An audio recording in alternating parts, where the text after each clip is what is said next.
ამერიკის სენატორი ჯონ მაკეინი 14 აპრილს საქართველოს პრეზიდენტ მიხეილ სააკაშვილს შეხვდა. შეხვედრის თემაზე და საქართველო-ამერიკის ურთიერთობების სხვადასხვა ასპექტებზე ამერიკის ხმის ქართული რედაქცია სენატორ მაკეინს ესაუბრა.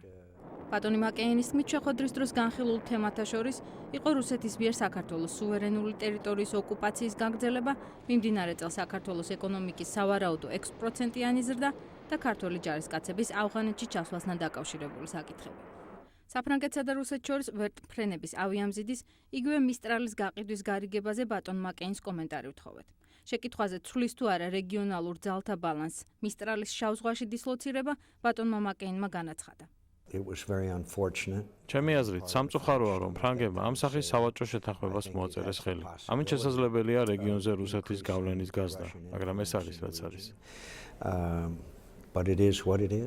გამომდინარე იქიდან, რომ შავ ზღვაში რუსეთის შეიარაღებული ძალების უფრო დიდი დანაყოფები იქნება განლაგებული მისტრალის დისლოცირების შემდეგ, ბატონ მაკეინს ვკითხეთ, რისი გაკეთება შეეძლო ამერიკის ადმინისტრაციას და კონგრესს საქართველოში რუსეთის შესაძლო აგრესიის აღსაკვეთად.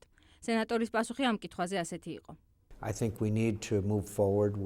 აზრით, საქართველოს უნდა მივცეთ იარაღის შესყიდვის უფლება, რათა ქვეყანამ შეძლოს საკუთარი თავის დაცვა შესაძლო მორიგი თავდასხმების წინააღმდეგ. ამასთან ერთად, საერთაშორისო ფორუმებზე უნდა გავაგრძელოთ საუბარი ქართველი ხალხის სუვერენიტეტის მხარდასაჭერად. ხოლო შეკითხვაზე უჭერს თუ არა ბატონი სენატორი მხარ საქართველოში ამერიკული სამხედრო წარმომადგენლობის გაღრმავებას, მაგალითად ქვეყანაში ამერიკული სამხედრო ბაზის დაარსებას, მან პირდაპირი პასუხის გაცემისგან თავი შეიკავა და ბრძანა.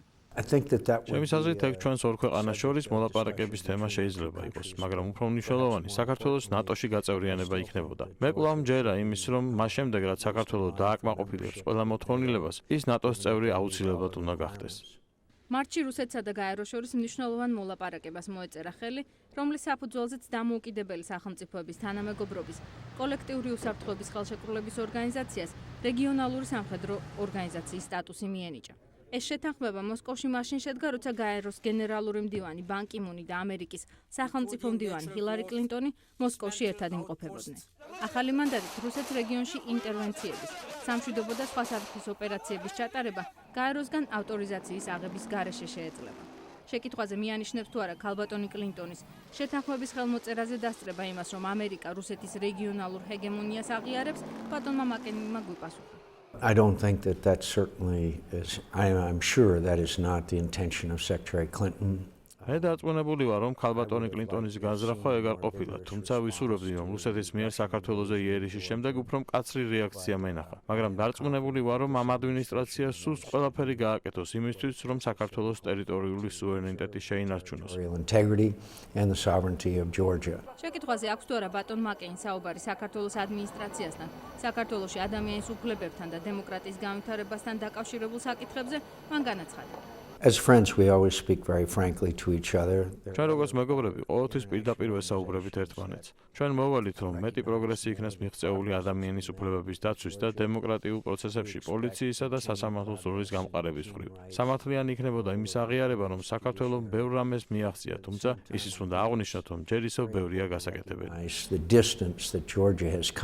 ბატონი სენატორის განცხადებით, მას საქართველოსა და რუსეთს შორის ურთიერთობების სამომავლო განვითარება ძალიან აღელვებს. ის პუტინის რეტორიკას ახლო საზღვარგარეთზე და ტრადიციული გავლენის სფეროებზე ცუდის მომასწავლებლად მიიჩნევს. მისი აზრით, რუსეთის მიერ საქართველოს საქმეებში ჩარევის აღკვეთა მხოლოდ საერთაშორისო დიალოგისა და წნეხის გამოყენებით შეიძლება. ია მეორმეშვილი, ვაშინგტონი, ამერიკის ხმა.